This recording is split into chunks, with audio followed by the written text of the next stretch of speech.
Now going to turn this over to Michael Kirkland. Okay. Thank you. Can everyone hear me okay? Can you hear me, Jay? Yes, very Perfect. well. Great. Well, thank you for having me again. I really appreciate it. And just want to start off by giving you a little bit of background about myself. I actually got my first 35 millimeter camera in the 70s, actually in 76 when I got out of the military. And right away I was taken to it, and I started, just really studying and, reading books, going to seminars, going to workshops, everything I could to learn about how to use a camera, because I'd never had one and never held one, really didn't know much about 35 millimeter cameras, but I knew that's what I wanted. And so I constantly did that, and I even went to school for modeling. And, that gave me opportunity to learn both sides of the camera. And the photographer that was there capturing our images, I was able to kind of befriend him and learn some lighting and all. And, from there, the great thing about it is through that, I was actually able to get some modeling gigs, and I was in the Sunday local paper, on the weekends. And so I was able to make some money from that and, buy some equipment. And even from there, I knew some of the models and, worked with them. And I started, asking them, could I take some pictures for their portfolio? And so that's really kind of where I started. It was back then that I was doing portrait photography, I guess you could say, taking those. And then I moved to Chicago and went to Columbia College for photography. And I've been practicing doing my self-portraits, learning more and more about, lighting, as best I could. And even when I felt comfortable enough, I started doing it with my family. And so when they were around, I would, take pictures of them. And it was helping me, because the one thing when you deal with people who aren't models, then they expect you to kind of bend them, shape them and mold you, and that's a hard thing to do, is posing. That's one of the hard things about when you're doing portraits and images of people, is they want you to pose them. Fortunately, I have a sister who lives in Raleigh, but every time she comes here at least once a year for the jazz festival. And every time she comes, she wants a photo shoot. And so we will get together and we will do a photo shoot. And the great thing about that is it challenges me. She encourages me to really do a little bit more than I did before. And I want to do the same thing. I want to, step out of my comfort zone and, just, constantly do a little bit more. And then, from there, I even volunteered when my grandmother was in a senior apartment complex, and I volunteered to go into the rec room there and, set up and take pictures of all the senior citizens, and they loved it. I had my little printer there, and I was printing images right on the spot, so those are the kind of things that I was doing. And even you see the images of the guys with the hats. I like to wear hats, and that's one of the places I would buy my hats, and I would ask them if I could go in there and capture their portraits. And, these things were done with one light. And so I was able to learn and progress and get better at it, more efficient at it, and just keep going. And my sister, again, we even took it outside, and that helped me to make sure I knew how to balance the natural light with my flash, because, of course, using flash outdoors, it allows you to open up the shadows. You're not going to overpower the sun with the speed lights, but you can open up the shadows. And the thing is you want it still to look as natural as it can. And that's the one thing about doing that. And so, again, working with her, I had different clients and they had me to, do their portraits outside, environmental portraits. But, I had that under my belt. And so I knew I could do it. And so, again, it's just a matter of using one light and just kind of balancing the natural light with your speed light, but not having it really show. That's the one thing about using flash is you don't want it to be obvious that you're using a flash. You just want it to complement the light that's already there. Brandon, he's a dancer. I worked with him a few times when he graduated from Loyola here. He asked me would I take some pictures of his, when he graduated. And so he put all his regalia on, and you can see he's a very, outgoing person, which is really nice. And we got the typical shots where he was just standing there. And then we started to be creative because he's a dancer. He wanted to do something that showed his dance as well with his, cap on. And we did that, and I was really happy with that photo shoot as well. Something else, I was able to meet a hairdresser, and I talked to her and said, can we maybe get together and I can, get some, shots of you, of your hairstyles. And she said, oh, that would be great. And so it was where, it's not costing anybody anything. She was able to get a makeup artist and some models, and we got together and came up with some really, really nice images. And that's the one thing about when you're working with, professional models is they know what they're doing and they can give you poses, and you just have to make sure that you have enough memory on your flash card, to capture everything. And then, of course, it's going to be the editing afterwards. But, you can come away with some really, really good images like that. And also, from my experience, I've been able to do, corporate photography. And when you're doing corporate photography, one of the things is you do want that experience because, there's no time, they'll give you like 15 minutes. You can't go in there and set up a bunch of lights and do different things. You'll go in there and you have to be ready, and you take, maybe 3 or 4 images, and that's it. They want you out because they have things to do, places to go, and people to see. And so that's a good experience as well. But again, you want to have the experience and you know what you're doing before you accept a job like that. And of course, those of you who know me, I do photograph dancers, and even with the dancers, I use a single light, and the images outdoor just to fill in, the shadow area as well. And one thing I'll talk about when I'm going through demonstrating the lighting is one of the things with speed lights is you want to have it on a low setting, to give it a chance to recycle faster, and the batteries won't drain as much. And again, of course, that's not going to overpower what you're doing where it looks like a flash. And the thing about a dancer, though, is, you have to maybe try to get them in a pose, because when you get them when they're doing their jumps and the kicks and things like that, the flash, based on your sync speed, it's not going to keep up, and you're going to have blurs at the tips of your fingers or at their toes. And so that's what you have to worry about, and that's why you want to keep your flash power low, so that it can keep up, because otherwise you'll have the light of the flash is kind of lingering in the air, and that's when it's still recording, and that's when you'll see the blur movement of their hands or their feet. So one thing I am going to talk about is reflectors and fills, because using one light, they can really help you a lot to fill in those shadows and make it look like you're using more than one light. And also, you saw in some of the other images where you can just use some foil just to make a nice creative background that's not like the sterile background.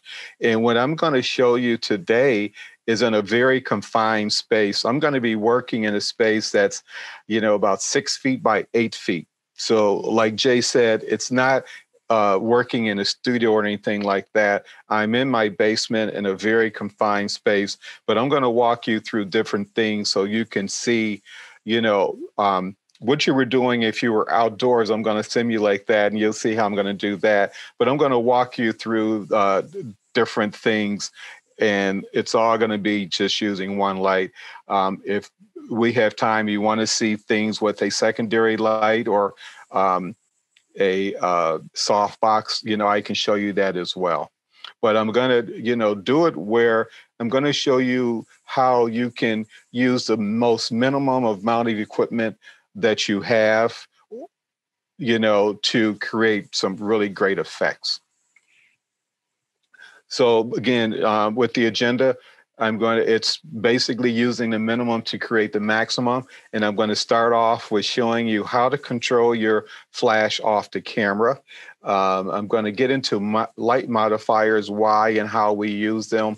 And then I'm going to do the demo of portraits using natural light, and then using a single flash outdoors and indoors. And then I'm going to, you know, give you some equipment suggestions and do a little quick and dirty look at some of the processing I would do for a portrait. So starting off with your flash unit and controlling your flash off camera. Once you get your flash off the camera, you're going to need something to trigger that. When I first started out, I was using flash sync cables, and you can still use those. You plug them right into your flash, and your camera has the sync where you can plug it in there, you know, and I have those that are 20 feet long.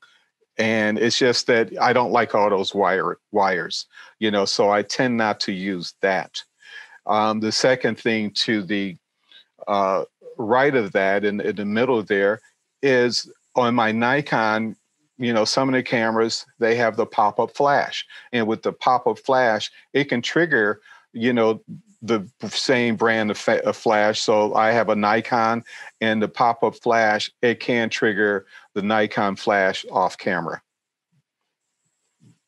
Something else I use is pocket wizards, because I do still have my Nikon flash.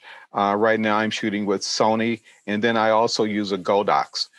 And because the commanders won't work with mixed manufacturers, the pocket wizard, you can plug those in and they will work with pretty much any flash unit that has the plug-in capability. And so that's what I will do is I have a series of the pocket wizards, and I'll plug those in, and from my camera, I can trigger those. And then from your pocket wizard, you can put them in groups where you can control the power output on the flash, which is extremely important.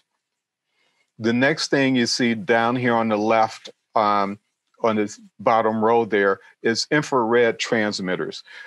And those are nice to hook up to your flash off camera. The problem with the infrared transmitter, though, is they are line of sight. And so your the receiver has the transmitter has the receiver has to see what the transmitter, where the transmitter is and what it's reading.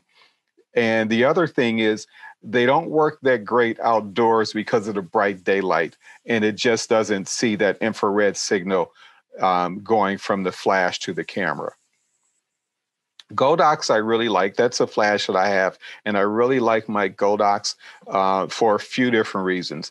With the Godox, you can see in the picture there, it has a attachment where you can put a flash head on it, a bulb flash head on it. And what that will do, if you have a soft box or the round disc on that's red there, that's a cone, and I'll show you that can go over it, and it can bounce the light just like a softbox, which is really great.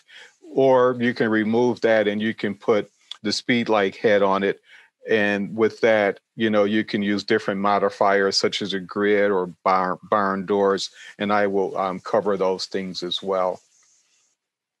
So what I will be using is my Sony with the Commander unit. And the reason why I'm going to be using that is I love the Sony, but with the Commander unit, what you can do is I can control the output of the flash from my camera. And so if I have my flash up high, I don't have to climb up on a ladder or do anything like that, to control that flash unit. I can do it right there from my camera. And that's a godsend right there. And you can see the orange piece that's there. When you buy flash units, most of them will have an orange one and a green one. And that's to balance your tungsten light or your incandescent light. You put that over the flash. And so if you're in a room where there's fluorescent light, you put the green one over it and it'll bounce it out so you don't have this cross balance lighting. And it all looks pretty natural. So about modifiers, why we use them, and what do they do. And you can see there's tons of modifiers out there. And what they're going to do is they affect the quality of the light that you're putting out from your flash. And I'm going to show you how when you use a flash, if you shoot it directly toward a person, it's just like, the Inquirer, where they're washed out and you have these really harsh shadows, deep shadows, and it just really looks really bad. With modifiers, you can soften that light up. You can use them. You can bounce, and you have umbrellas, all these different things that you can use. And I'm going to show you something that's right there in the middle where you can use as a simple piece of foam core that really, you might have a piece laying around. You can use a piece of cardboard and, tape it up, and, you can use that, and that works great. And I would really suggest trying that, and you can see the difference in the results. Also, with your flash, it comes with a bounce card. You pull the diffuser out, you'll see a small bounce card, and one of the pictures there right below on the second row to the left, you can see how it's pulled out from your flash. And I'll show you that as well. But that works great as well. But the card, it's going to give you a much bigger spread. And if you have some money that's burning a hole in your pocket, I'm going to show you something else that you can use that works very much like the card. It's a little more professional, a little more flexible, but I'm going to show you that as well. So with that, I'm going to go ahead and get started with the live presentation. And while I turn it around and get started, Jay, you can let me know if I have any questions. No questions yet. All righty. I need to switch my camera here.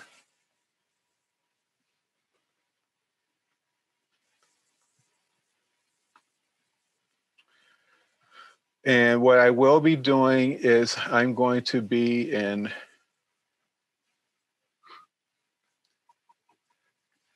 Capture One, and that way you can see everything I'm doing. And I will need to switch over my other camera. Here we are.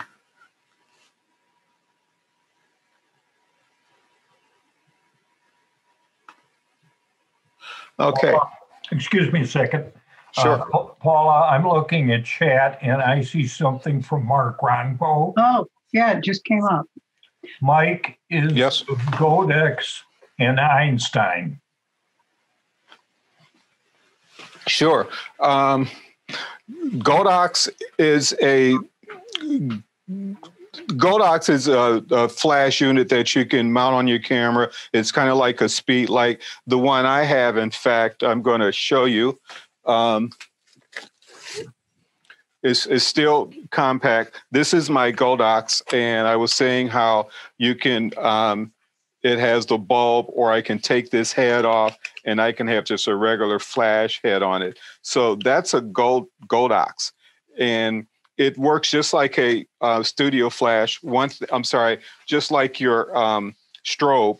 But the one thing I like about this over some of the other flash units is it has a modeling light, which is great, just like a studio flash. or studio strobe. It has a mounting light so I can, see exactly what I'm lighting up. And the other thing, it has a lot more power, I think, than the other flash units. And I will demonstrate this if you like. Now, with the Einsteins, the Posse Buffs, those are actually studio lights. So those particular lights are for the studio. In fact, here is the Einstein. So it's a much larger light, but it's a studio light, studio strobe. Excuse me, Michael. Yes. We aren't seeing what you're talking about. Oh, we can do this at the end too. I switched cameras. Can you see the other camera now? I can see your main presentation portrait lighting. You have to change your view. So I didn't share yet. That's why. Okay, I'm sharing. So where you did see me, where you can see the presenters, you should be able to see me, and you should be able to see the other camera now. I just switched cameras. So you need to leave that screen up because I'm working with two cameras. So I'm going to have the one camera where you can actually see me and see what I'm doing. And so where I was speaking, where you can see presenters, if you want to change that and make sure you're in the active presenter only, then you should be able to see me now.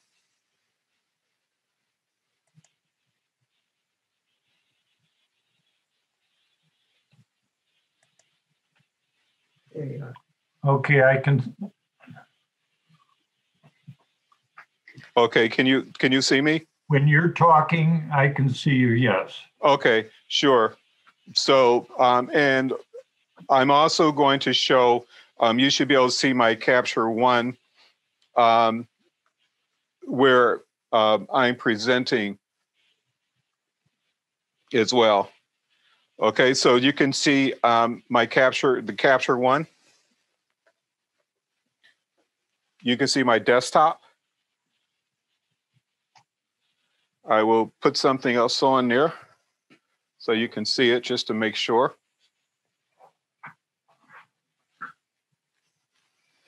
Okay.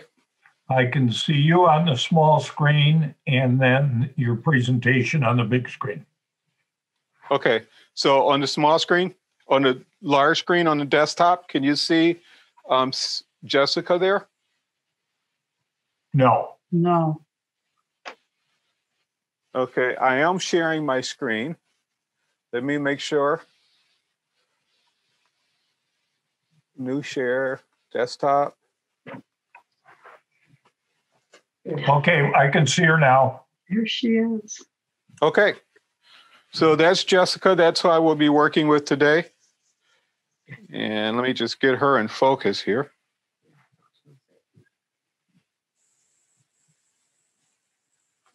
Okay, so that's the model that we're going to have working today.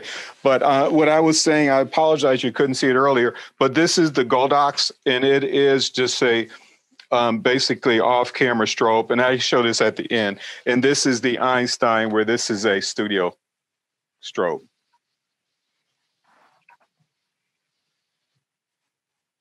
Okay.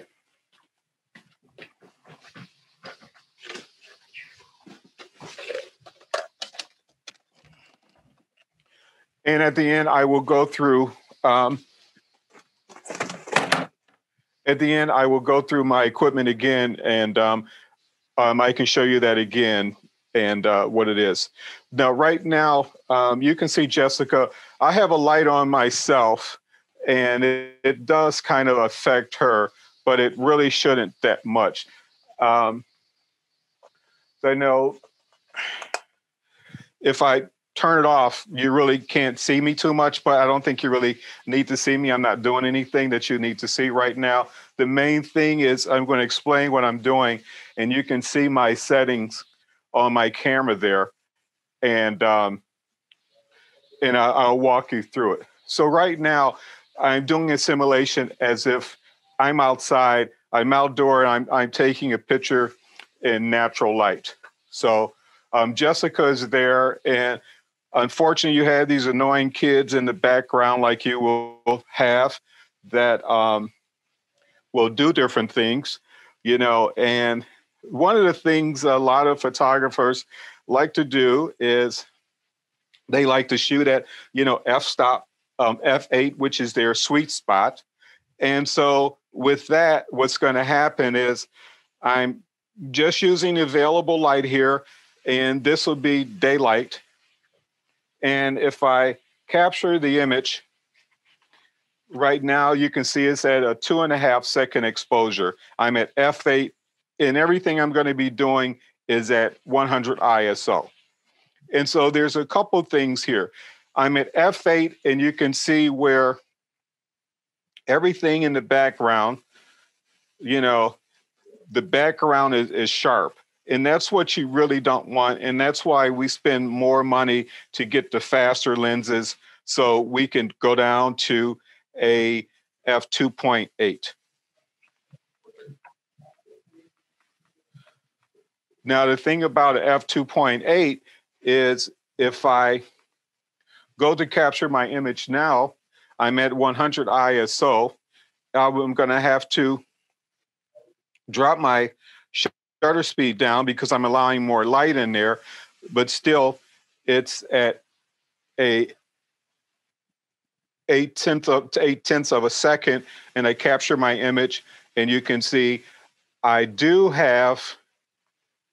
have them out of focus, my background out of focus, but the other problem I'm having is I'm at 8/10 of a second. And so with that, I'm going to need some additional light in order to get a good exposure or get at a speed where she can be captured in better light. And now the other alternative I have is to up my ISO, which I don't want to do. So I have another flash, and I'm going to use that. And right now, I'm just going to use the flash on the camera. Hopefully you aren't using the flash on the camera this way, but I'm going to show you what will happen if I use my flash on the camera. So right now, I want to sync it to the speed of my camera, which I think with most people, it may be 200. Mhm. Actually, the Sony is 1/60th, but I can do it at 200ths of a second. So I'm doing it 1/200th of a second. And of course, it's dark right now. When I turn my flash on, it recognizes it. And I have the power of my flash is at 1/128th of a second. I'm sorry, 1/128th power. So that's the lowest power actually. And also what I like to do is I don't like to shoot in TTL. I like to shoot in manual. But I'm going to go ahead and put this on TTL just so you can see.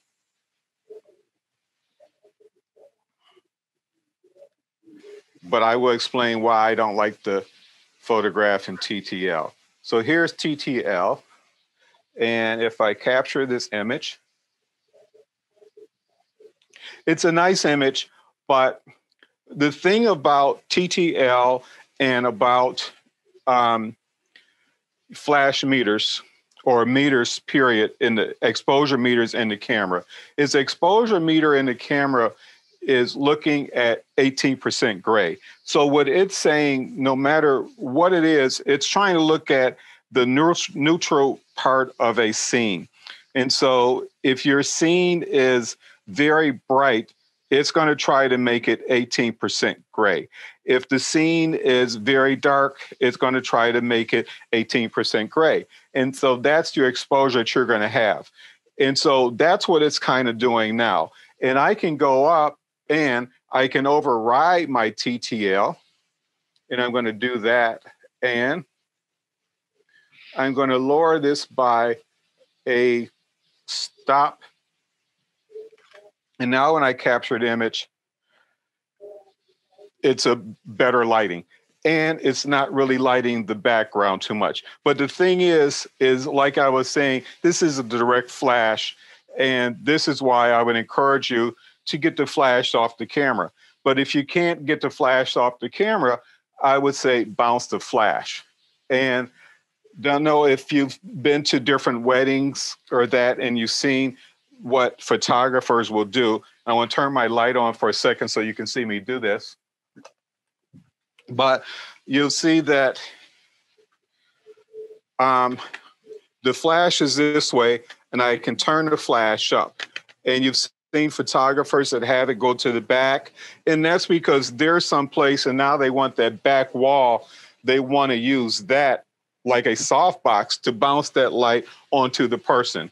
But now if you're outdoors, you just have that open sky. You don't want to do it there. And as I was saying, you know, in the flash, you have a fill card here that you can use. And that way, if I use it this way, it'll bounce the light up and then back onto her as well. And this will kind of help you get that catch light in the eye, which I'm going to show also. So what I'm going to do, though, instead of using that, I was saying, you know, you could just use a piece of cardboard. This is a piece of foam board, and I'm going to put it on my flash. And you can just use a rubber band or something. And it looks kind of weird, but you're going to see it has a really great effect. So what's going to happen now is the light is going to come up and it's going to bounce there just like using an umbrella or a softbox. And you're going to see the difference in that. Now look at the shadow under her chin, in fact, how contrasty that is. So I'm keeping everything the same. The only difference is I'm pointing my flash up and I'm bouncing it.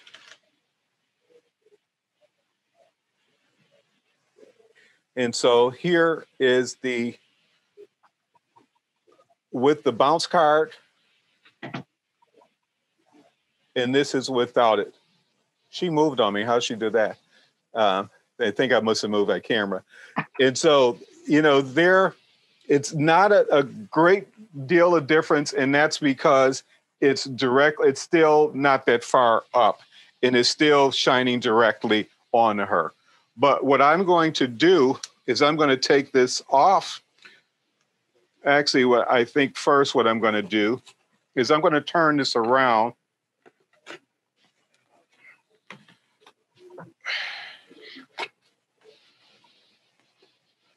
I'm going to change the direction of that so it's pointing straight up. And let me see here.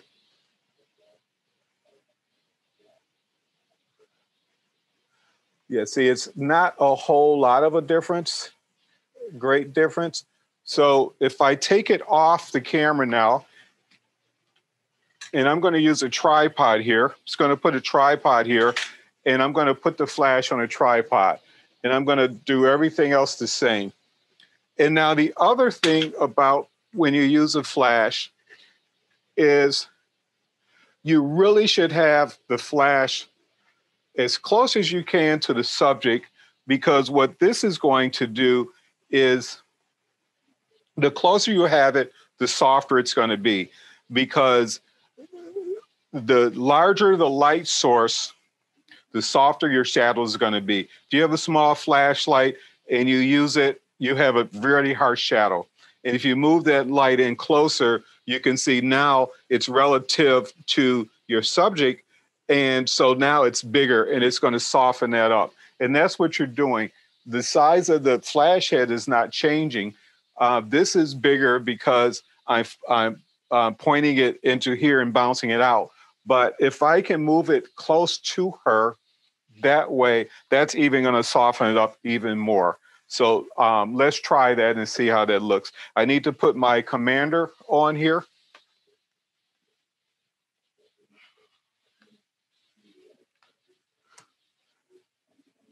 Now with my commander, I can now control it from there. And I just need to give it a little more light. And by the way, it's now in manual and it's a 1/128th of a second. And I'm just going to go to 1/164th. I'm sorry, power, not second. And you can have an idea. You can see how much nicer she's looking already. It's a, let me just move her down a little bit. But you can see, I'm going to delete this one, but let's compare it to there. So look at the shadows underneath her chin and all. You can see the difference there. And that's a lighting I like. I know some people might say, well, it's kind of dark. But the thing is I can still see the texture in her skin and all. I can see the texture in her hair. It's not looking like I'm using a flash. It's just, it looks like I have light on her. Now, I'm going to open up that shadow. I'm going to show you how easy it is to do that. If I have another card,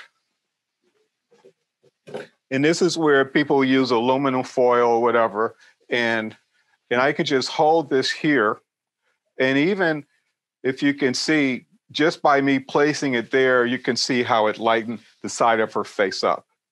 And depending on how close or how far away it is, that's going to depend on how much it opens that up. And so now you can see the difference. This is the after, and here is before. Uh-huh. And so that's how you can kind of control your contrast. And that is a very nice lighting, I think, on her. And the other thing I really like about this is you can see we want that catch light in the eye. We don't want it right in the pupil, where if I go to the others, now you can see when I had the flash on the camera, the catch light is like right there in the center of the eye pretty much. And that's not where I really want it. I want it to be in that 10 and 2 o'clock position. Here it's like about 1 o'clock. And I need to focus a little bit better on her. It looks like I lost my focus. So any questions on that so far? Oh, Yes? no, none yet. Okay, so let me tighten up my focus a little bit here. Great. Okay, now let me see. I should be sharper on her eye. Perfect. Okay.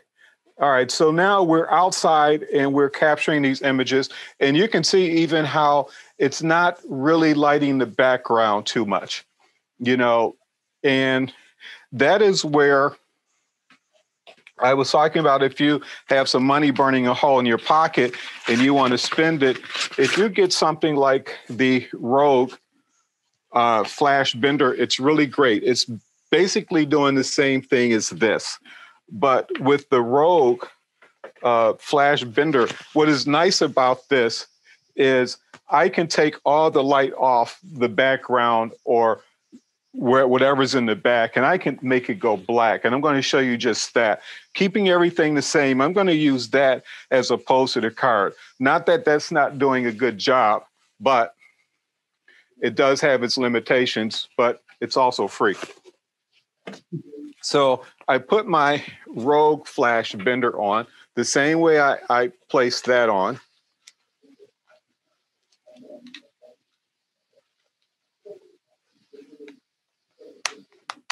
And now I can bend this down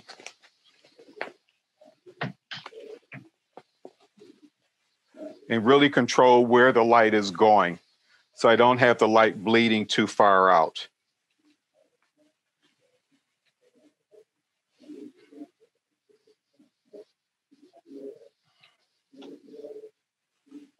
It's giving me a little more light there.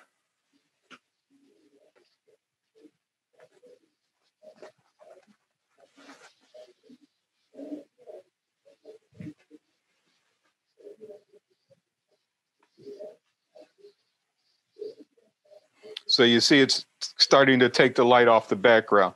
But now let's say I move my lighting though.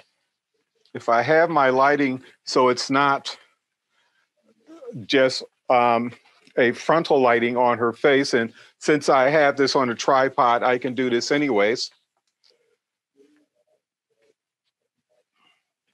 And that's the one thing about a flash when you aren't using modifiers is it will just go every place. You don't have the control.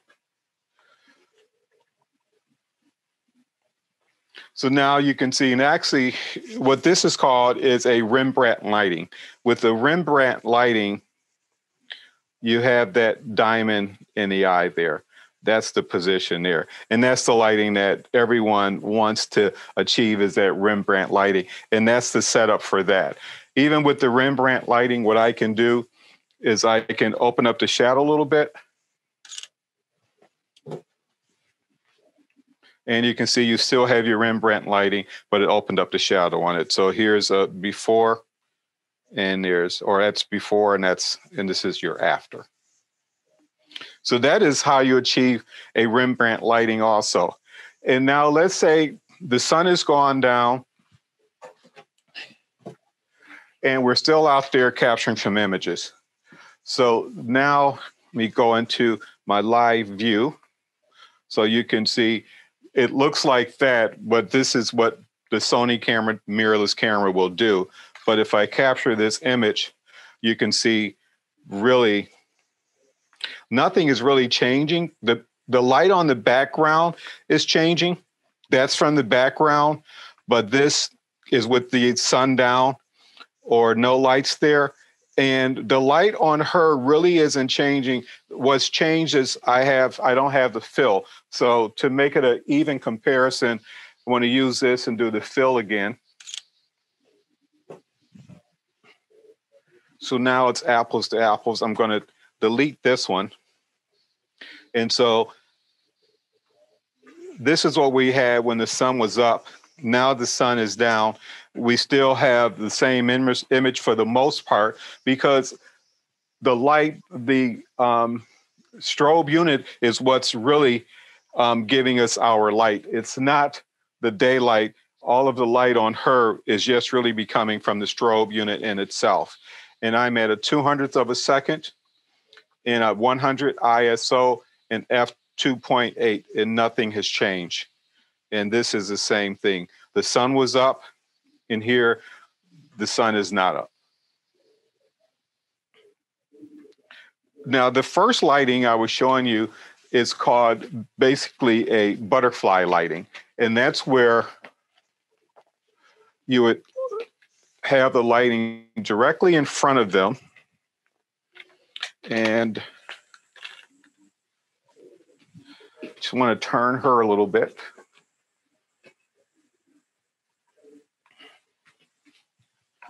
All right, so I'll have her facing the camera so you can really see the effect. So butterfly lighting is the lighting effect that it's the Hollywood style lighting.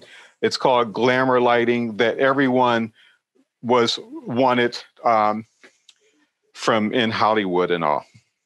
So with that, what you're going to find with the butterfly lighting, it's a direct lighting that's directly on the face, and it's a flat lighting. But what's going to happen is the lighting just kind of changes on the sides, and that makes the face slimmer, and it models it that way.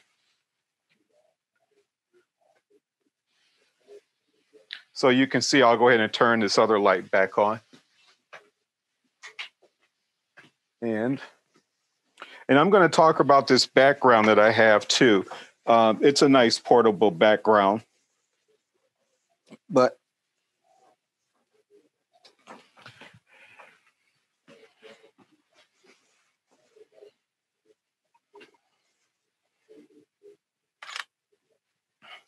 so you can see this is with the flash unit there, or with the diffuser there.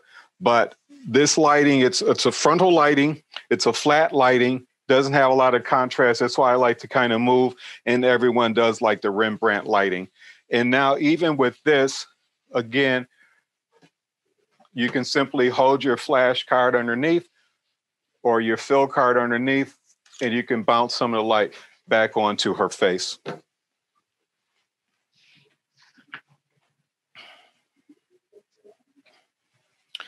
Okay, any questions? No questions. Okay, I want to move into another scenario. Okay, so let's say now. Michael, excuse me, I do have a question. Sure. This last image is you picked up this glare below her lips there. Is that Right here? Yeah, it is what it is. That has to be a editing issue to get out, or is that an acceptable image? No, well, it's because the light is basically right over the camera and it's just right on her. And this is where you would have a model put a little powder on there to take that off. Because that would be the skin. Maybe it's because of her skin is not natural skin. But, you know, consider if you had a guy that was bald, or if you had someone with just a shiny face, you're going to get that. And you just have to have some powder to tone that down. But for the most part, yeah, so that's that hot spot there. For the most part, if you look at the other parts of her face, you can see that the texture, what would be texture, is there. And this is just a hot spot. If I tone my flash down, I'm still going to get it. It just won't be as much. So I'm going to go ahead and put the flash back up before I do anything else. And I'm just going to lower the output on my flash. So I'm at 1/64th power, and I'm going to go down 2/3 of a stop. And you see, it's still going to be there. And it's just because the light is hitting her that way. And again, I think it's more because of the fact that this is not a real person. It's plastic. And so plastic is going to have those hot spots like that, you know. And again, if this was a person that had that, you would just put some powder on it. And women are pretty familiar with that. They would just put some powder just to kind of tone that down. But because this is not a real person and it's just plastic, that's why you have that. That's just the hottest part of this image. Does that answer that, Jay? Sure, thank you. Okay. Okay, so I want to walk you through another scenario. And Jay, if I had a soft box too, and I can show you, I don't think it would be as noticeable either. You really wouldn't see that. So in this next scenario, I'm going to say now we're indoors.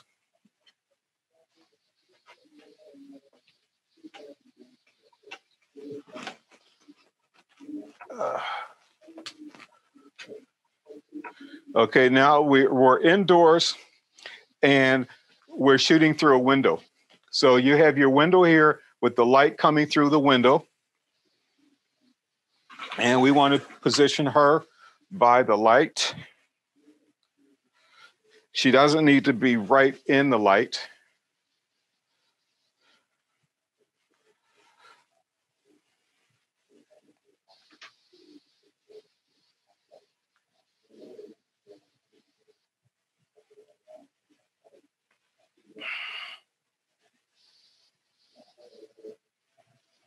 Okay, so I just repositioned her where, in fact, I'm going to turn this light off. So you can see now she's just really getting this window light, and we're going to angle her a little bit more. Window light, and so now it's shadow here. If I can turn this light off for a minute. So now we have the shadow side of her face here, and this is the window light here.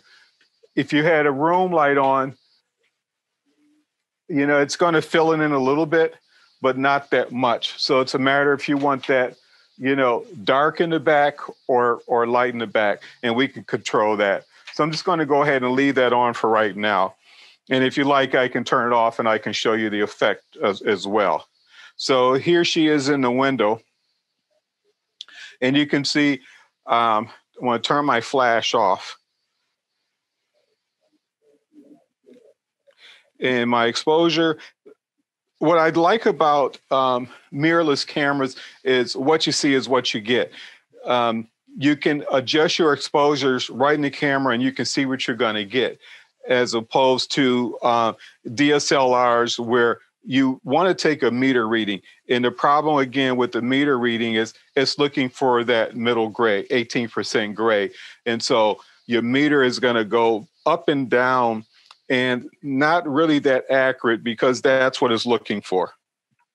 So let's, in this scenario, assume you don't have a flash and you just want to capture the image. Right now, I'm at a 15th of a second at a 2.8.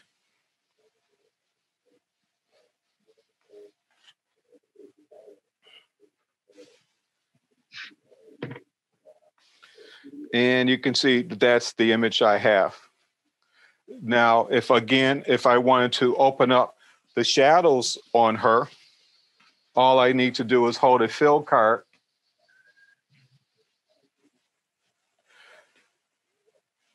And if I go into live view, you'll probably can see that right there. So you can see already right where my shadows are going to be opened up. So hold my fill card there.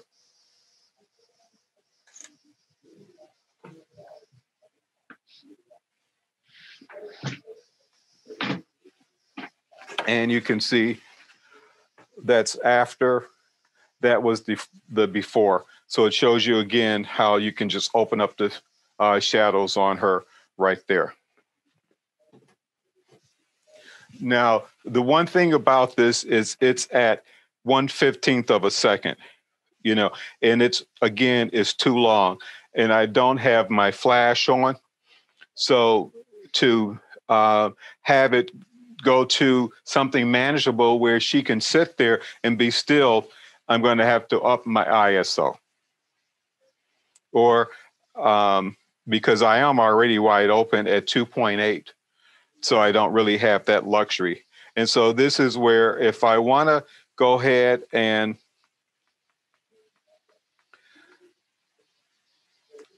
go to my 200th of a second, what I'm going to have to do is I'll put my flash on, but now my window light is going to become a fill.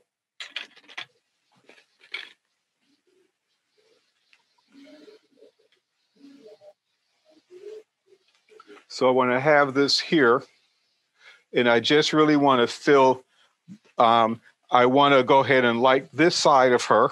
Actually, I'm going to put it here to light this side of her. And let the window light become my fill light. Need to give it a little more power. My flash is at 1/64th power. So I'm going to up it to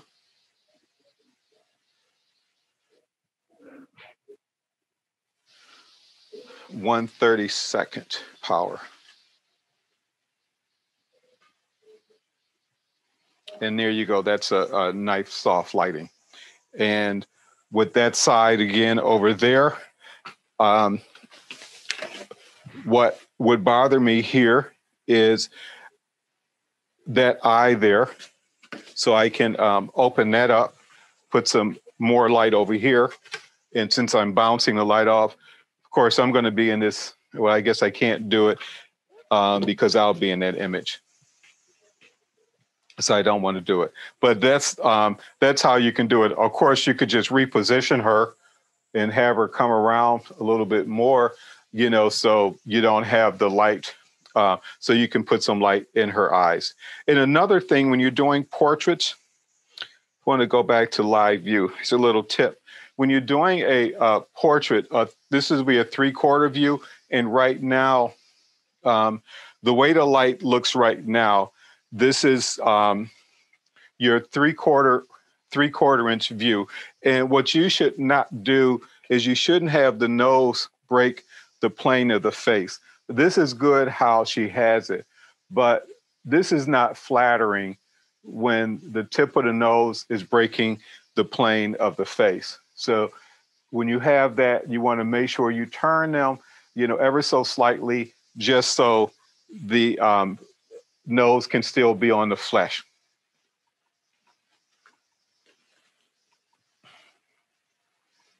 Michael, I have a question. Sure. For all your placements of the flash, it's quite high. Is that always what you want? Well, the reason why I place it high is because I want to put my catch light up in the top part of the pupil. Okay.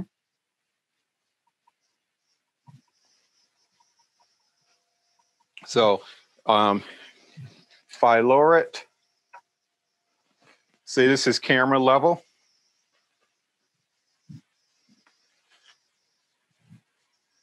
And it's just come up. It's a little flatter lighting also. And you can see I'm getting that effect again, like you saw before, Jay. And it's because, again, of, this is plastic. This is not texture.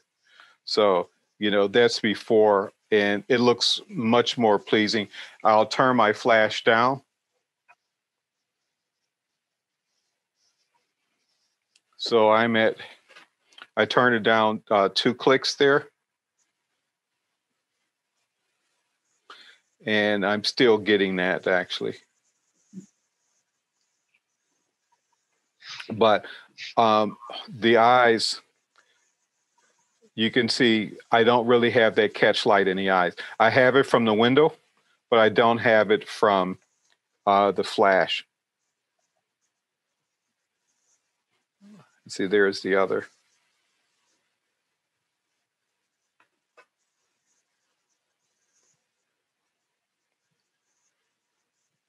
Oops.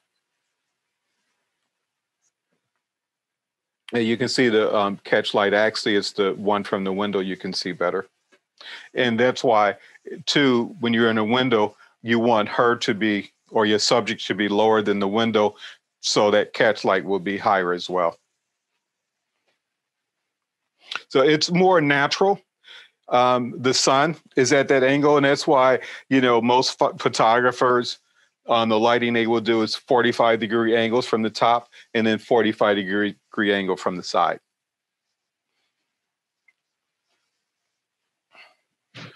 Okay, so that would really be how to use window light. I want to turn this window light off because I want to now go through a couple of different lighting setups. And I'm going to show you 5 different lighting styles.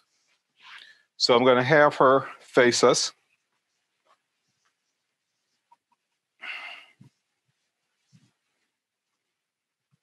And let's get her in focus. Okay, I'm going back in the live view again. Okay, so before, and I'm going to show you again, butterfly lighting, which is the one that glamour lighting, which everyone likes to go after. You would put the light close to the camera, and actually, if you basically, depending on what source you have, if you can come close to her. So, for instance, I use a beauty dish, and I can show you with a beauty dish. The circumference of your light modifier is the distance that you want to be from your subject. So with my beauty dish,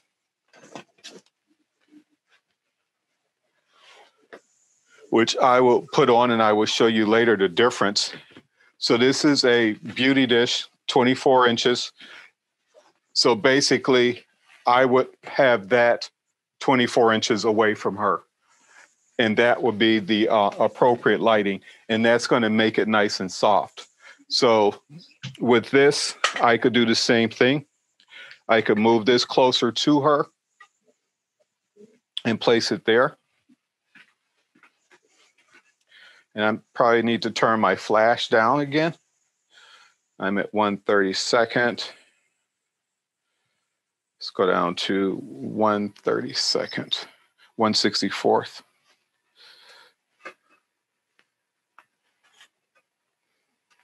And there you go. So you can see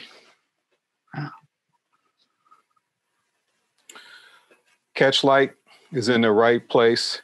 I'm a little off because that shadow should be directly under her nose. It's because I'm a little bit to the side of her. But that's what you will get with the beauty light. And you will have the cheekbones, they will come darker. And that's what you want to slim that face out. So I'm just a little bit off. Let me see. I can't really move over too much. I'll end up moving my camera and tripod and everything else. Let me see.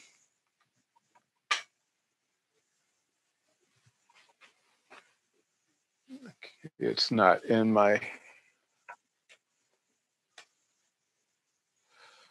See there? There you go. So that's the glamour shot, and that's what everyone likes to achieve. And again, if I put my fill card underneath her, I can soften up those shadows.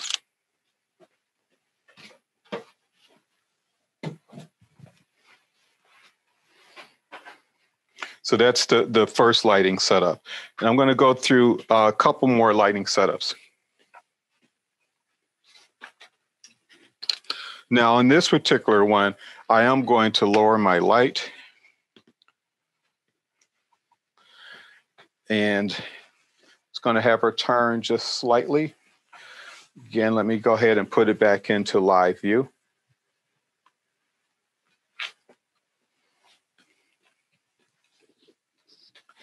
And this is called split lighting.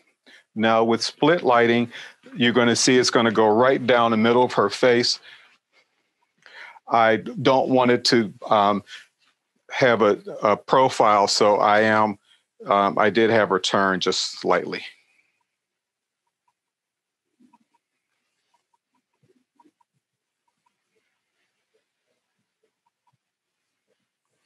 Okay, it's in focus. And you can see it's lighting just the one side of her face. I could even go back a little bit more on this.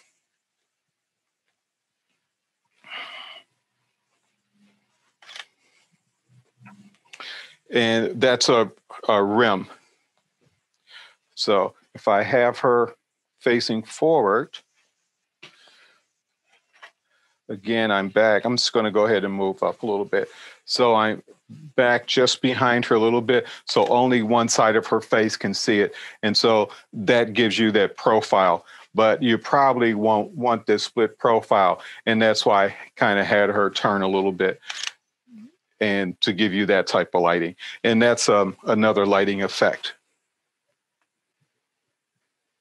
So this is your split lighting, where it's really splitting her face in half.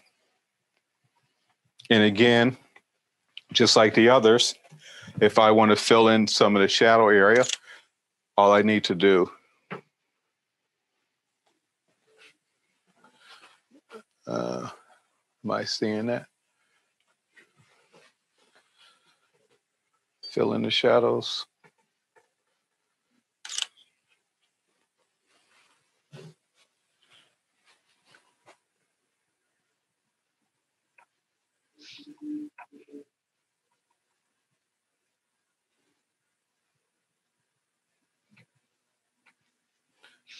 Yeah, see, my shadow is opening up very subtle, and it's because I have the fill card here, and it's going straight up.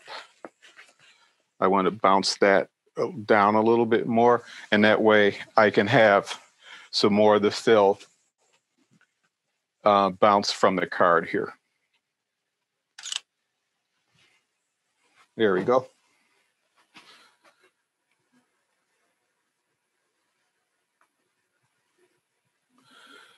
Is everyone with me? Can everyone still see everything? Yeah. I just had a warning pop up. Wasn't sure what it was. Okay. Again, I'm going to show you a couple more lighting setups. If I bring this back up a little bit more, and with lighting, what's going to happen is the edge of your light, what you can see is what's going to be lit. And so now I want to go into the Rembrandt lighting. And so right now I can see that triangle. And I'm just going to raise the light and I'm going to go ahead and move her over just a little bit. And you can see you get that triangle. That's not completely, it's not showing my images there. Okay, I see something is happening where it's not showing my images. I'm not connected, is what it is. So that was my problem. I need to get reconnected again. Just need to turn this off.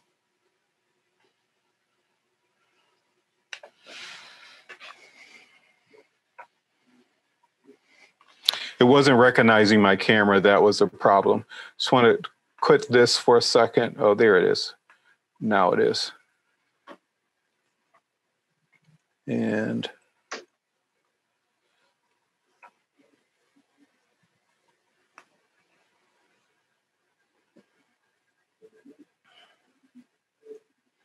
yeah, I had an error warning coming up and I wasn't really sure what it was. And that's what it was.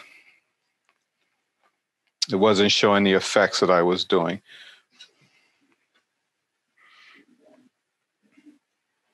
Okay. All right, it's recognizing my camera again. Great. All right, let me go ahead and capture this one more time. Okay, there it is. Okay.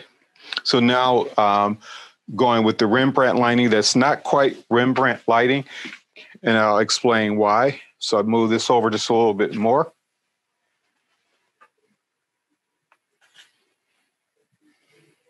Okay, now the reason why it wasn't Rembrandt lighting before is Rembrandt lighting has this distinct triangle here. Now that I have it with the other one, my light was out a little bit more. This is called loop lighting when you come out more and you don't really have that. I mean, it does kind of have that distinct triangle, but if I come out a little bit more with that,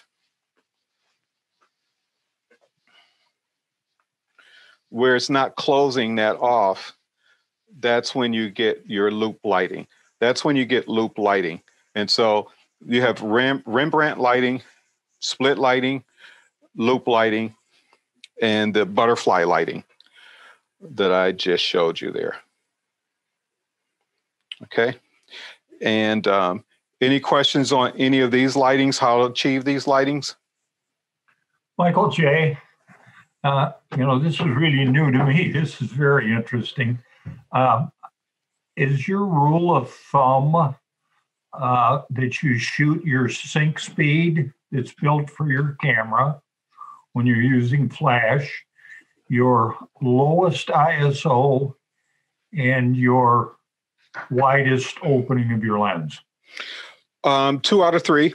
I do try to use the lowest ISO, and I do like to use the sync speed of the camera, although if you go with a faster sync speed than what your camera is, if you're not on high speed sync, what's going to happen is that's how you get that black bar, because your shutter is opening and closing faster than your light is actually hitting it. And so it doesn't have time. And so what's going to happen is you take the picture, your flash hits, but it closes before your flash actually gets out there. And that's when you'll have that black line in the bottom of your image or the top of your image, whichever way your shutter is.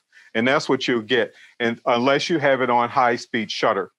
And actually I do have mine on high speed shutter, but I can remove it and I can show you that effect too. But that's what will happen. So yes, I do like to keep it at the sync speed of my camera, because actually for this camera, it's 1/60th and I'm doing it 1/200th because I think that's what most people do have with other cameras. It's probably 1/200th of a second or 1/250th of a second for their sync speed. But to try to stay compatible with everyone else. That's why I'm using the 1/200th. Now, in terms of the f-stop, no, I don't necessarily always use 2.8. It really depends, you know. But if I mean, I can change that because some people, their lens may not go down to 2.8. It might be 3.5, and I can do that. Everything is going to look the same, though, because it's all a matter of the output of my flash. Right. Okay. Okay. Would you like to see different ways you can use an umbrella? An umbrella is kind of nice if you don't want to make a large investment. You can probably get an umbrella for about $20. And I can show you the different effects of an umbrella as well. Sure. Yeah, if you could. I'd like to see it. One example, maybe. Or Okay. All right. So I'm going to remove this. And with the umbrella that I have, wherever I put it. Oh, it's hanging here. That's right. All right. Now, with this particular umbrella, and if you aren't buying anything else, you know, besides, you know, this flash bender, which will set you back about $50,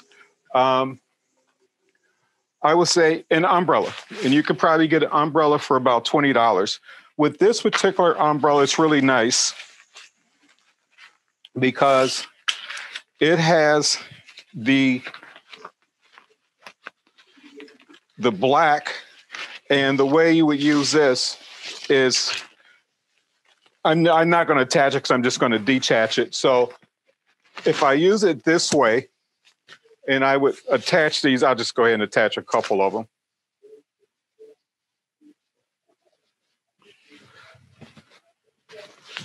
So you would have this attached to the umbrella.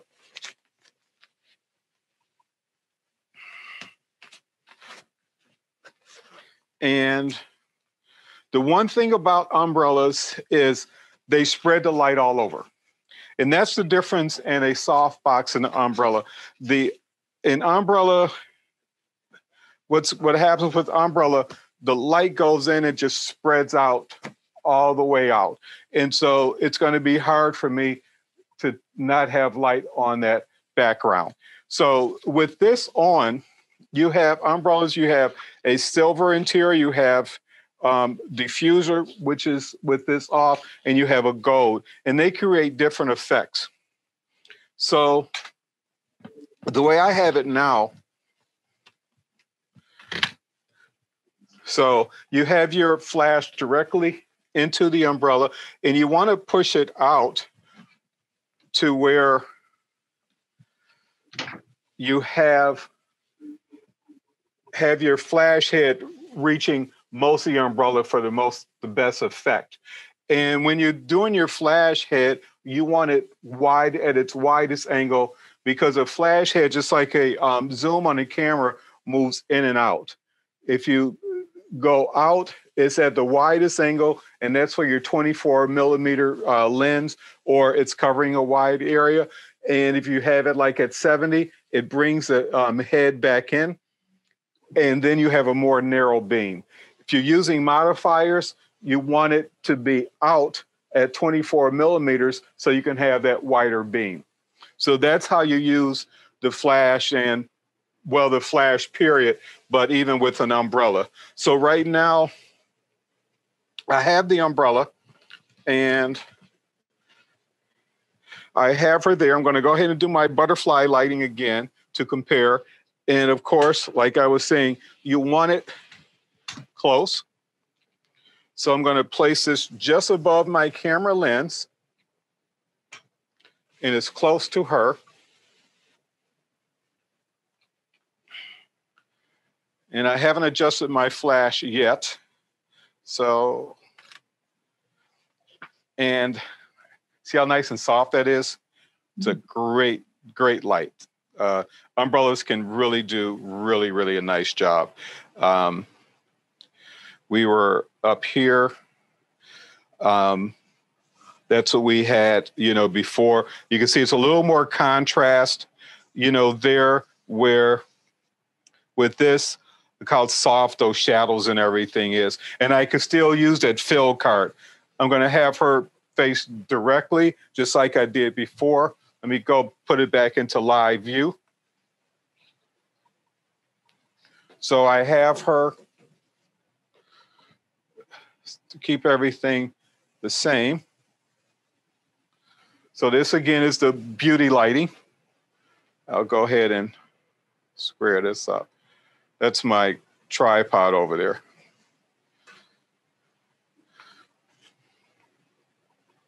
So you can see it's a much nicer light. I mean, this is really a nice light. And this is just with a simple flash. I'm sorry, a simple umbrella. And the umbrella only costs you about $20. Michael, what about this umbrella? This is can be used outside too, right? It can be used outside, yes. Yeah, it sure can. The one thing about umbrella using outside, I would say make sure you have a sandbag. I have my sandbag around here somewhere, but make sure you have a sandbag because it can be like a kite. Gust of wind, especially Chicago area, it can take it away. So I would put a sandbag on the bottom of my tripod if you don't have anyone actually holding it. But yes, I do use umbrellas outside. They are really popular. So that's one way you can use the umbrella. And as I was saying, with this particular umbrella, this comes off and it can become that translucent umbrella. And the way you use a translucent umbrella, you don't want to shoot the same way, because if you do it this way, you're losing some of your light through here. So with the translucent umbrella, you want to turn it around just the opposite.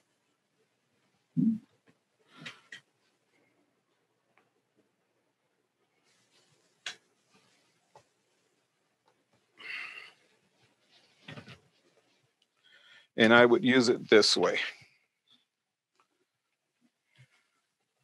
Again, just above my lens.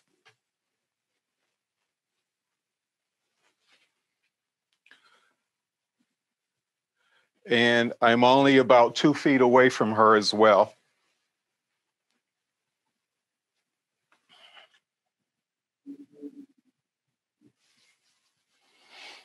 And you see, because it's shooting through the umbrella, I'm losing a little bit of my light. So here I can just turn my light up just a little bit. I'm just going to turn it up just a half a stop, give it a little more power.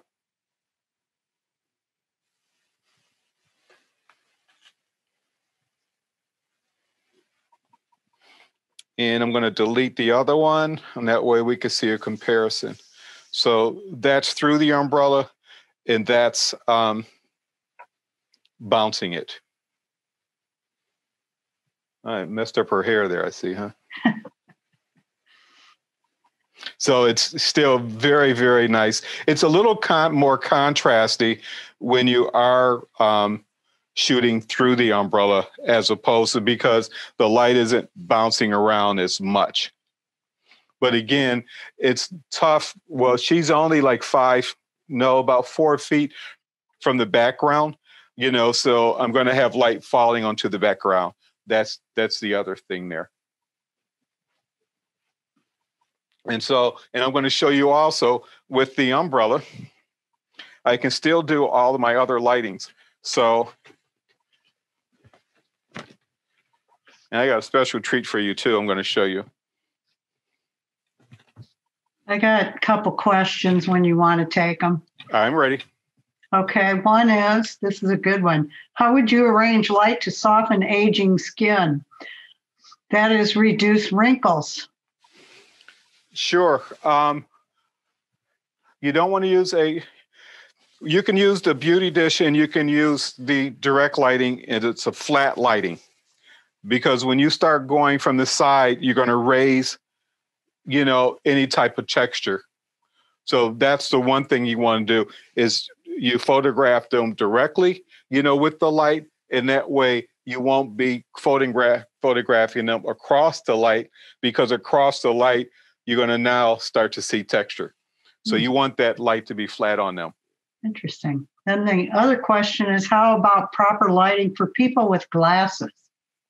With glasses, what you will do, you can do the same thing, but if you have someone with glasses, what you do is you tilt the glasses up to get the glare off of it. Okay. And that way it's pointing down. And that's how you can take the glare off the glasses. Now, when you say tilt them up, you mean over your ears. So bring them up over your ears. Bring them up so they're okay. Yeah. And that way the glare is coming off. It's going down. Okay. I don't know if you can see it on mine. But yeah, you would do that. Oh, yeah, I can tell. Okay. So I'm going to do the split lighting with her. And see how it looks. And there you have it. It's nice and soft, though. It's not really contrasty like we had before. And I'm going to do my loop lighting.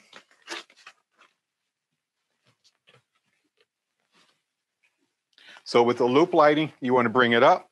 And keep in mind, you want to have the edge of the umbrella or your modifier where you bring it where you can see the other side of her and you can see that triangle, because now you have light hitting that triangle and the nose is going to be blocking that light. And that's how you know you have Rembrandt lighting.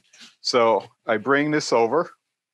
And also, one thing you want to also do with lighting modifiers or a flash unit is you don't have the flash pointing directly to the person. You want to have the edge falling onto the person, and that's feathering the light. And that's when you won't have those hot spots. That's when you have the better lighting. Even when I was doing it here, I had the bottom edge of it hitting her and not the middle of it just going directly on her. So that's one thing you want to do. So let's see if I can get my Rembrandt lighting here. And by feathering it in this direction, more toward the camera, I'm trying to keep some light off the background. But of course, because I have my umbrella, and umbrellas, they just have light going everywhere, it's kind of hard to control that. But there are ways around that as well. It's what you call a gobo, which is nothing but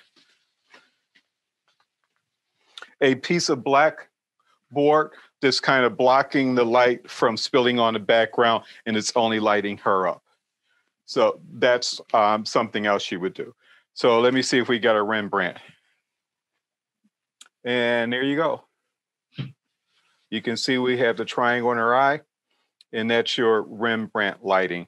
And of course, I could use this to open up the shadow. But that's the Rembrandt lighting. And if I bring it forward more, that'll be my loop lighting. So again, that's butterfly, loop, Rembrandt, rim lighting, and split lighting. I do want to show you one more. And for this, I'm going to take my umbrella off.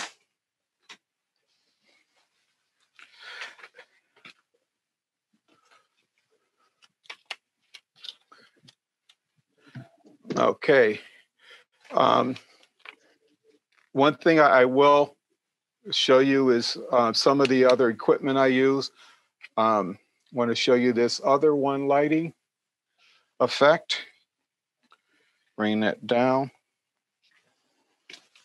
And I'm sure you've seen it before. This is my X background, which is really great. And this will really work really well with this. I can put this back here. and it's just backlighting.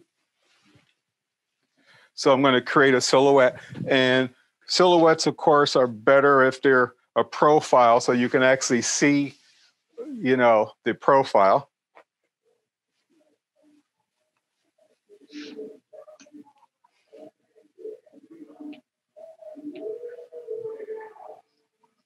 Okay, and let me just get focused here.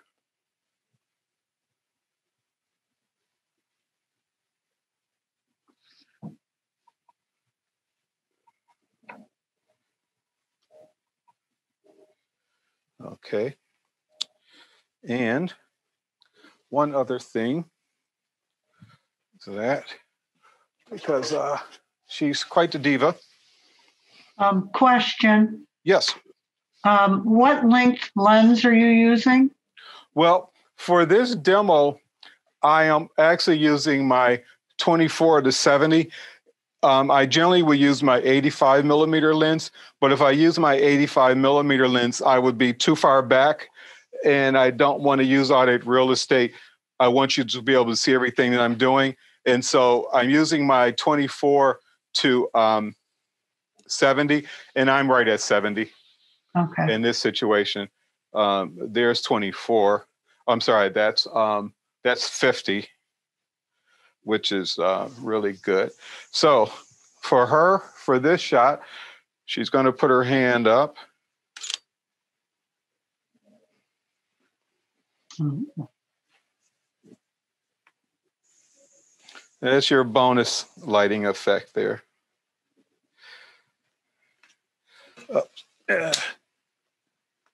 Cool. Come on.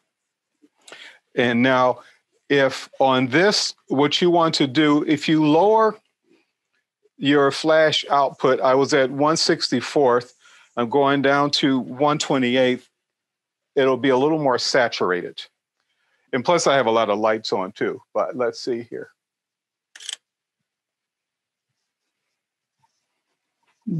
If you open it up, open your flash up and have it more power, it's going to kind of wash it out a little bit. So, any questions on that at all? Yeah, I mean, it's very simple. It's just a silhouette. One question. Would it be better to move the light source so it's behind her head so you don't get that little hot spot there? Oh, yeah, most definitely. And let me see. I might have it here. There you go. There you go. Yeah. Yep. And then, of course, if I want to get her hand back up in there. It's quite the hand. You need the hand. Kind of like a Thing from the Addams Family. Yeah. So how big is your room again? Yeah, the space that I'm working in right now with the background, this is a 3-foot yardstick, and she's actually, I have her out a little bit further. She is 4 feet away. My camera right now is about 3 feet away. And from side to side, the wall, that's 3 feet there. And really, you know, I'm not going past that. So this is only about another 4. This is about 4 feet, you know, considering her. So across, this is 7 feet, and this is actually 7 feet. But of course, you want room to get behind, you know, the camera. So say another 3 feet. So 10 feet by 7 feet. Okay. Yeah, so I tried to use as little space as I could to do this. And again, that's why I went to that particular lens as opposed to my 85 millimeter lens that would push me back a little bit further. But then again, like I said, she's a little further away than I do in a lot of situations too. I want to go ahead and show you, there's a couple more things I want to show you if we have the time. Is that okay? One more quick question. What's the background fabric that you're using? Sure. This background, this is kind of like this is a kit. It's called the Westcott X Member. And this is just a cotton fabric, but it's stretched out. It doesn't wrinkle. And you can see it's just an X member here. You take these out and it's really easy to assemble. You can assemble this in just a matter of minutes, which is really great. I have a great background up here. And so you just take these out and it gets really compact. In fact, the case that it'll come in is this size. So it collapses to that size. So it's really pretty compact, this background stand, which I really do like. Yeah, but this is a Westcott X Member, and I'll show you this. I have it at the end of my presentation where I show it. I have my gray background here, but I figure most people probably may not have that or have the space for it. So I didn't see any point in using that. But this is really nice. And once you hook it to, the bottom and the top, you can see that it gets all the wrinkles out, which is really nice. And you roll it up, ball it up, it doesn't wrinkle. So I want to show you a few more things here. I never did show you the difference in, say, a silver fill card. This is just aluminum foil. You can buy these in different sizes, but I'm showing things where you really aren't spending money, do it yourself. But, they're nice. They come, this one is really nice because you can actually, behind the camera, it's gold on one side, silver on the other side. And behind the camera, you can kind of hold this out yourself. And I'm going to go ahead and get back in a live view and you can see the effect of it.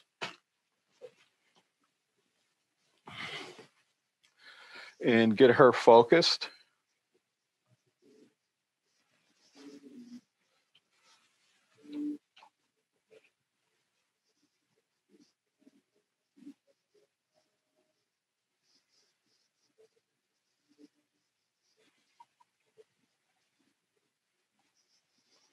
Okay. And I want to zoom in on this a little bit. I'll do it this way. All right. So we have the light coming down, and this is nothing but the room light. And I'm going to show you. So if I put my reflector on, this is just a white reflector, you can see the difference. So it's really opening up the shadow. Really nice. With the silver, it gives you a little bit more, and it gives you more specular highlights. And so you were talking about, someone who's older and you don't want to, show, the wrinkles, or they may not have a really smooth face. You really don't want to use this because it's going to, those highlights where, you have the texture of the skin, it's going to open up those specular highlights a little bit more. And that's why you really don't want to use the silver, and you would go with the white. If you want to warm someone up, you can go with the gold, and you can see the difference in the gold. It really will warm their skin up, give you a warmer look. So these are really nice. And like I said, this one is nice. It has a little handle here, and you can just kind of hold it and you can still be behind the camera. Okay.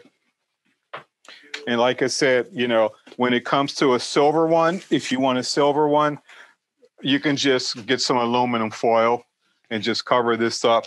In fact, and I showed you how, you can have a little piece of aluminum foil and that can be your background, and it has a different effect. A couple more things I do want to show. I showed you how you know, you can buy the fill card there. But this is also another accessory that is sold. And this is from another company. And it's just like the fill card. You can use it as a fill card. You can put this on and it can reflect the light, you know, back onto it. But you can also use this, and it's really used as a snoot. And if you aren't familiar with the snoot, I'm going to show you the effect, and it's really a cool effect I'm going to show you with this. So you wrap this around your camera flash, secure it, and it has this band to make sure it's really nice and snug.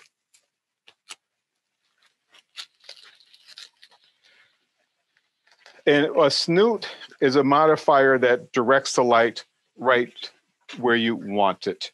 So I'm going to point this now right at Jessica. In fact, I'm going to come to the side a little bit and put it there pointing at her.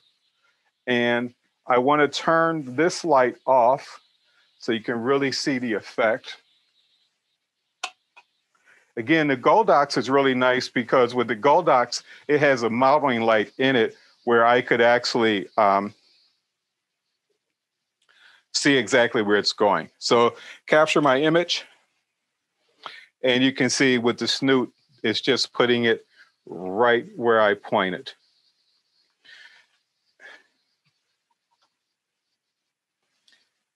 And so I can make that background go black. So right now, if I was to turn this light off and I do it again, because I'm getting a little fill light,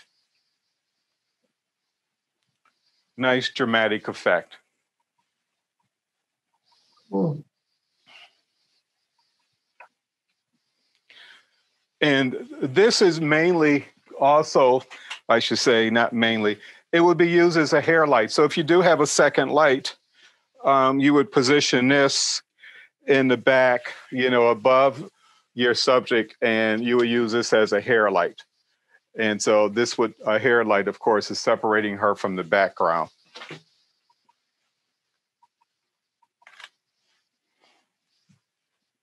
And you see that's how a hair light is. And if I wanted to, what I could do, like I said, you can create some really, really nice effects with this. If I take this and I put a color gel in here,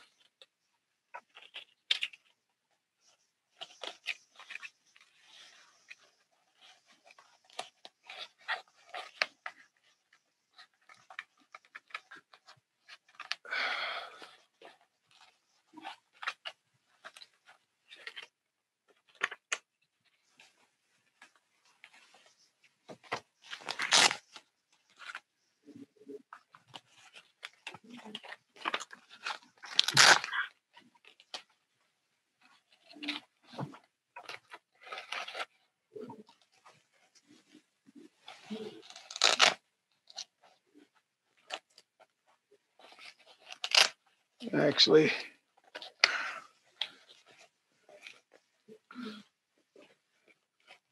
all right, I'm just going to point this to her and come up.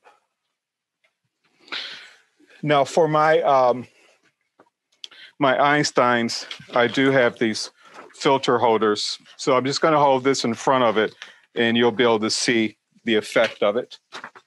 I want to turn this off for a second.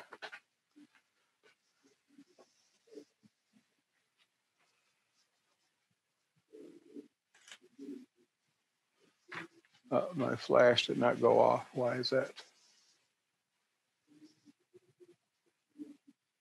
There it goes. Oh, it did go off. Okay. Let me turn my flash up a little bit more.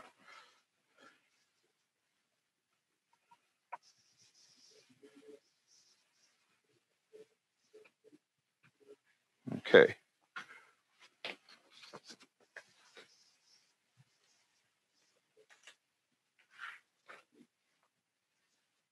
And so you can see where you can, you know, create some different effects. Again, if you have a couple different flash units, You can have them come from different sides, and that's pretty popular. Or you can even light the background a different color. So that's something else that you can use. And there's also, it's by the same company, they have what is called a Magmod, which is a really nice kit. With this particular kit, it comes with things like grids, snoots, barn doors. And the great thing about them is MAG stands for magnet. You put this on your light fixture, your light unit, and you can just pop this on and it'll stay. It's not stretched out all the way. So that's why it's not doing it too good. But yeah, you just pop these on and pop them off the way you want. You can have your gels. You can put in gels or diffusers. Like I said, snoots, different things you can do to create different lighting effects. So once you have your speed light, like I said, there's a lot of different things that you can do, with the speed light. I've used, a lot of different things, Gary Fong, if you've heard of that, I've used those, wouldn't recommend it. I have ring lights. I have all these different lighting things. I do want to show you a couple more things if you have a minute. Any questions, or you want to start to wrap it up, or what? No questions. Okay. If I could, I want to show you a beauty dish. And you can see the difference in it. So this is the beauty dish. Like I said, it's very, very compact. And with a beauty dish, the thing about a beauty dish, it has like a baffle here where your flash goes in the back and it hits the back of this and it bounces the light all around. And so it comes out on the front of this diffuser and it's really nice and even. And it has a really great look. And you saw how soft the umbrella was.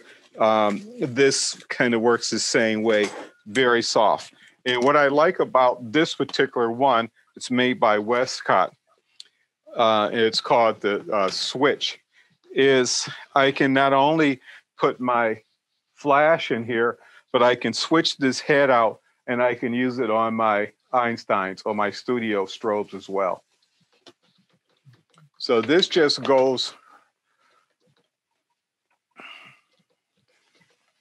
right on your tripod stand.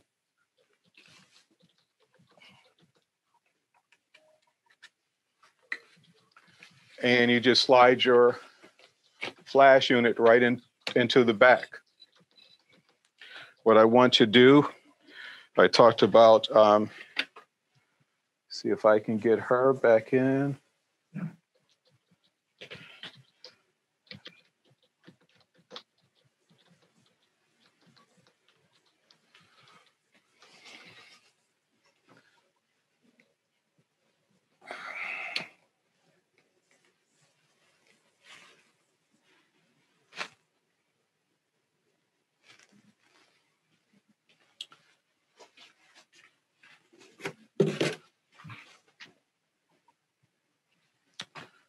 Okay. And you can see it very, very nice soft lighting. And this is something else that they use what is called clamshell lighting. They would either have another light coming from the bottom to light that to do the shadows, to open up the shadows, or else just put a fill card underneath and open up the shadows that way. And again, you can always, if you really want it to be a little more dramatic, you could use your silver reflector or some foil. Wow. So let's take a look at the difference. So this is the first one here, or this is the last one.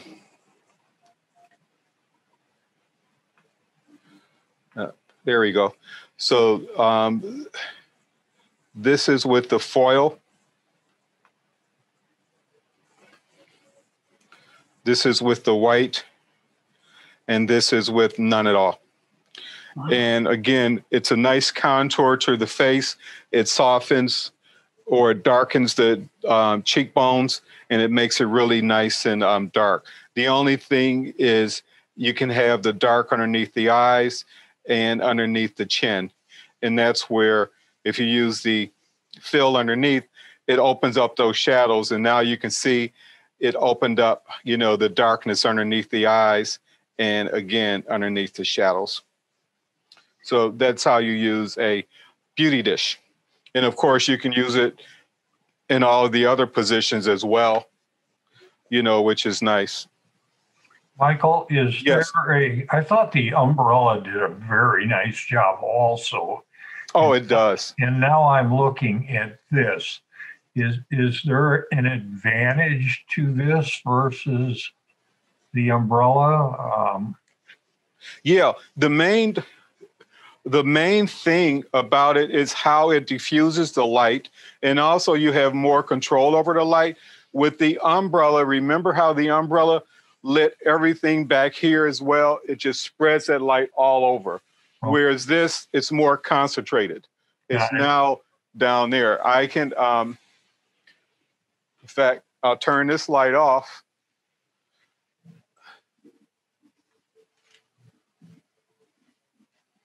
And you can see, and she's 3 feet from the background now, and it's a white background, and I can have it go gray. Yeah. And it doesn't affect the light on her really. Well, my effect is because on this shot, I used the reflector coming up. So if I had that reflector on it, so it's apples to apples.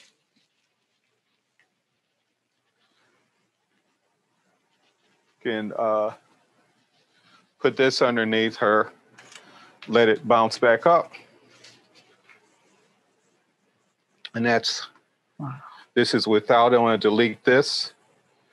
And so that's with the room light on.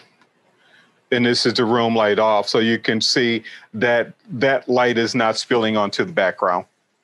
So that's the other advantage, is the concentration of light. You have a more diffuse light because you have the baffle and it's pushing all the light around. And so it's a softer light. So, Michael, another Yes. question. Is there a reference card or manual that shows examples of pictures using different flash techniques? Yeah, you know, actually,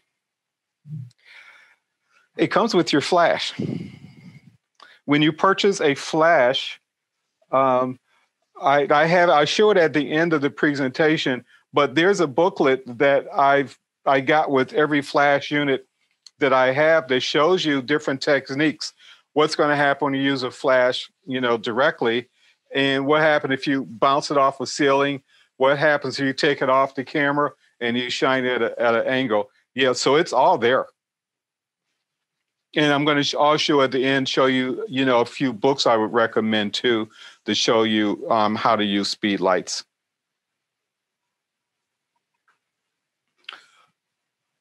Okay, a couple more things that I also, like I said, I've bought a lot of different modifiers. This is made by, this is Goldox. And this is really nice. It has a silver inside. It has the baffle here that's going to diffuse the light, just like the beauty dish does. And then you have the outer. So you have the two different layers, and you're going to also have a nice soft lighting. And again, it's very, very compact. It can fold up, and actually you would fold it up, and there's a case that it fits in. That's really nice. Now, the one thing about this, and compared to the beauty dish, is one thing that photographers want when they're capturing an image of a portrait, when they're doing a portrait, is the catch lights in the eyes. That's important. You can see the catch light in her eyes are round like the sun. And this is round, octagonal. The catch light is going to be square, like the window. And so it's a matter of, are you that particular about the catch lights? You know, how the shape of the catch lights? And that's what you can do. You can look at different portraits and you can look in the eyes and you can see what they were using. You know, you have an idea of what they were using by looking at that. So this is the Goldox, and it's really nice. That's another one that I would recommend. And I think it's only about $50. And again, there's the attachment just like this that fits on.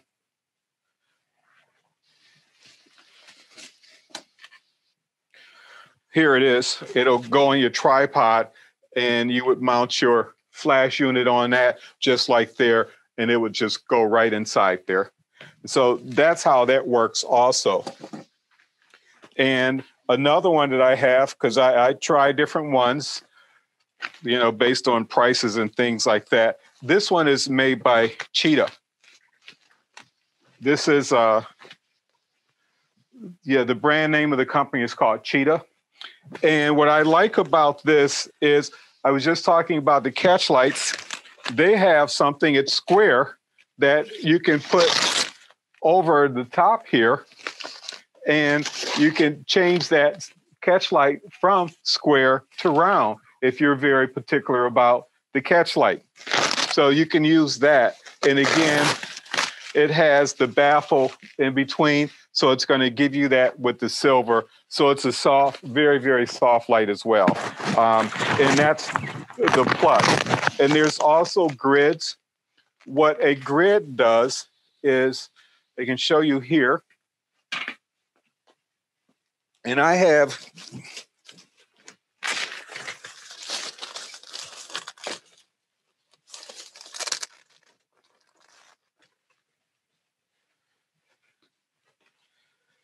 a grid will Velcro on the front as well. I have it for all of these lights. This is not for this light, so it's not going to fit correctly. But you would put this on the front of the light as well. And what a grid is going to do is it's going to direct the light even more. So right now with her, without the grid, it was still a little bit of spill. With the grid, it's going to direct that light right where you want it. It's going to be a little bit more contrastier light because, and since it's the light source is getting smaller, you know, but grids are really nice to have too.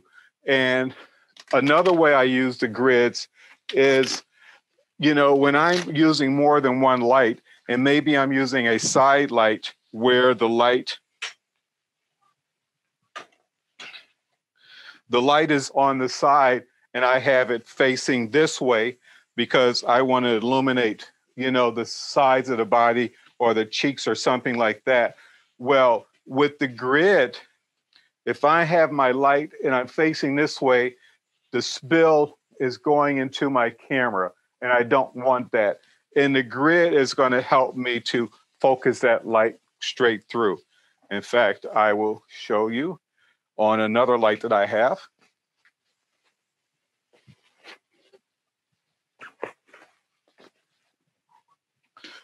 This is a strip box, and this is what I use for my Einsteins, and that's how I would use it. I would have it positioned back here, shining there, but with the grid that I have on here, it's going to avoid and direct that light straight to where I want it and not spill. Again, with this, it's the same as the other. It's just Velcroed on. And so I could very well remove the grid and not use the grid. And I was talking about how when you clamshell lighting, that's one way people would use clamshell lighting. They would have something like this underneath and they would just have the light coming up. And that way you're controlling all the shadows.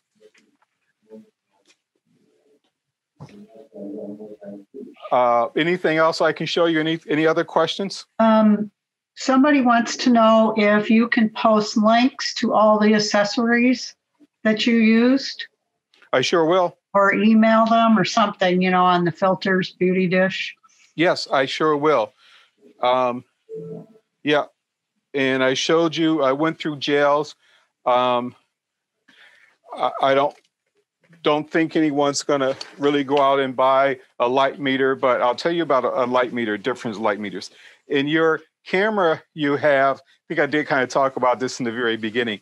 In your camera, you have what is called a reflective meter. And so when you use your light meter in your camera and you take your exposure reading off of that, it's looking at this, but it's identifying it as neutral gray, which is what this is, neutral gray. So everything that it captures, it's trying to make it neutral gray. And that's why and I don't like to use TTL, when you're using your flash meter in your camera, you have to make those adjustments, because if I was taking a picture of this and it was completely white, and if you do it in snow and all, that's what'll happen. It'll try to make that gray. And that's why your white won't be white, it'll be gray. It'll be underexposed because it says this is gray, 18% gray, it's not white. So if I was to take an image of both of these things, take a picture of this and then take a picture of this, they would both look like that. The same thing, if I was to take a picture of this and I use the reading off my meter, it's going to look just like that. And that's why we are always adjusting our light meters. It's because it's a reflective meter and it's looking at the light reflecting off of that, and it's looking to make it that color. And that's the average reading, because it's looking at all these things in the scene and it's saying, you got some lights, you got some darks, we're going to make it gray. Now, the difference, this is called an incident meter. And the way you use this meter is you would hold it up to your subject and you would just set your f-stop and your shutter speed, and your ISO and your shutter speed, and it will tell you the f-stop, or you can set your ISO and your f-stop and it'll tell you your shutter speed. And this is accurate. Some people call it a truth meter because it will tell you the truth. It'll tell you exactly what it is, because it's not looking 18% gray. It's looking at the actual light that's coming onto the scene. But you don't find a lot of people using light meters anymore, and they are a little pricey, but they are accurate. And with the mirrorless camera, I don't really use a light meter too much anymore either, because I know I can dial in and what you see is what you get.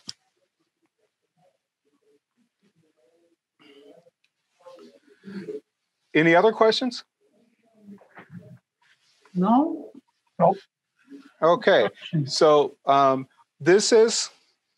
I talked about modifiers, and these are the attachments that I just showed you.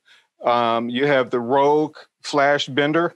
That's the one that I showed you that like I said, if you have some money that's burning a hole in your pocket and you don't want to just make one out of a cardboard or something, then you can buy this. It's a lot more compact and you can do a lot more with it. It's really nice because you can really bend that light.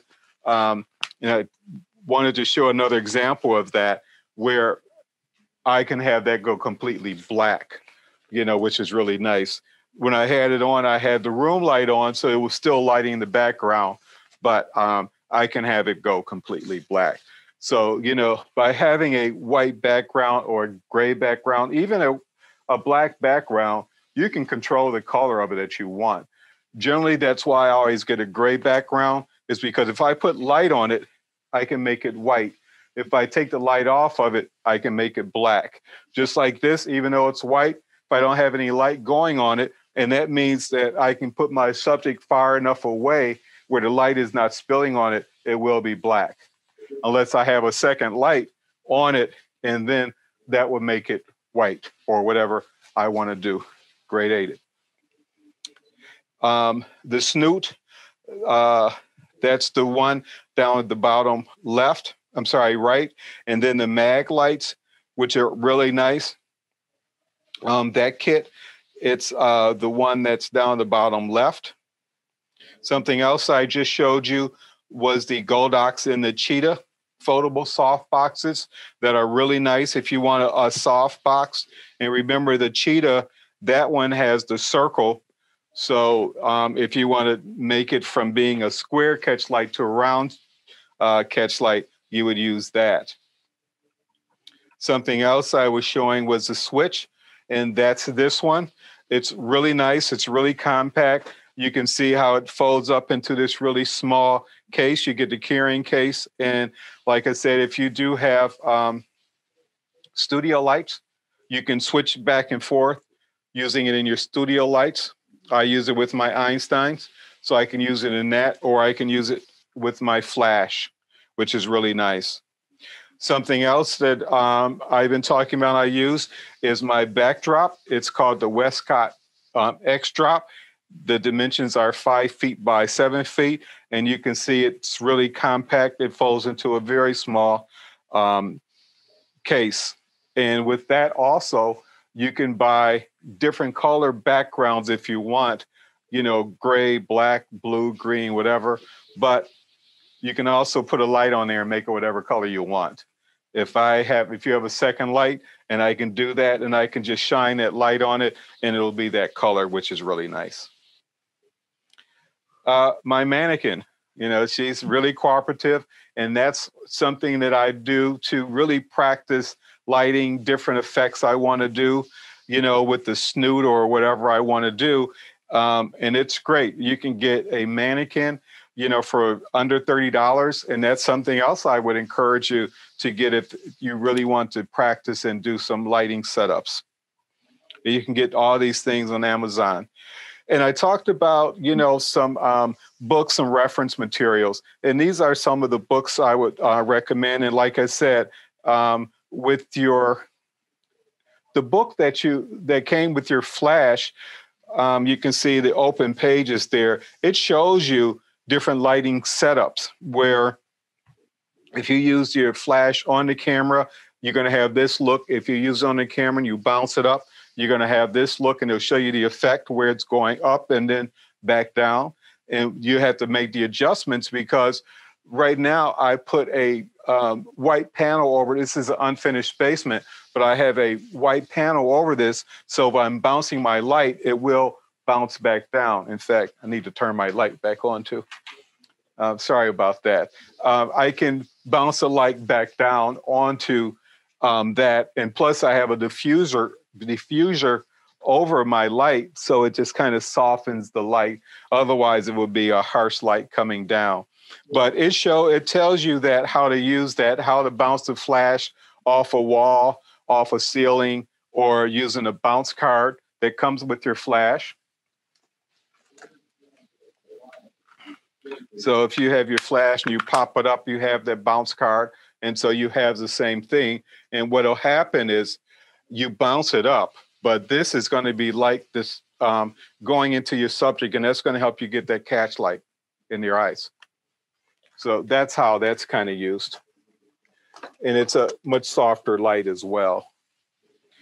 And it'll show you if you're using multiple flashes, how to set those up for different effects as well. Michael? Yes. I have a question. Sure. For a person, obviously you're showing us all these light modifiers, and that was fantastic, and almost more than I could comprehend tonight, but many of them did a great job. So if a person wants to start to be able to take some great pictures of their grandkids or their family, what light modifier would you recommend them to start with? Sure. This piece of cardboard. Okay. Doesn't cost anything. I would get that. You can see the difference in the effects. You saw how it softens the light. It diffuses light, it bounces back on them. And you can make this whatever size you want if you don't want it big like this. I would start there. And if it's something you do want to do, and you have some money burning a hole in your pocket, I would go ahead and get this. You can get this for about $50. And it's really nice because you can do the same thing and you can bend it and shape it and do different things. You can even use it as that snoot.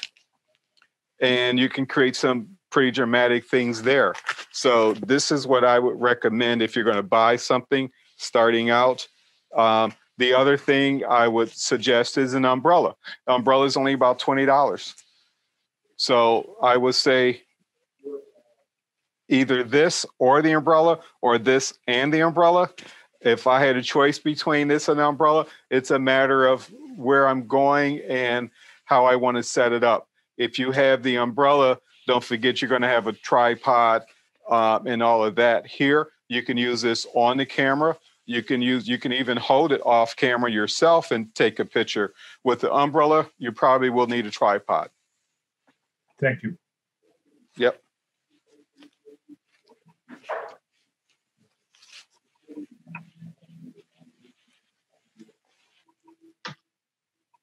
Any other questions?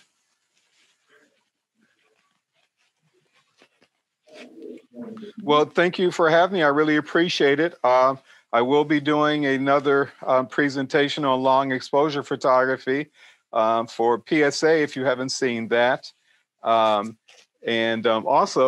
I don't know how many images yet, but my images have been accepted at the Museum of Science and Industry, and they will be seen there, or can be seen there, beginning April 5th, and they'll be there for the month of April.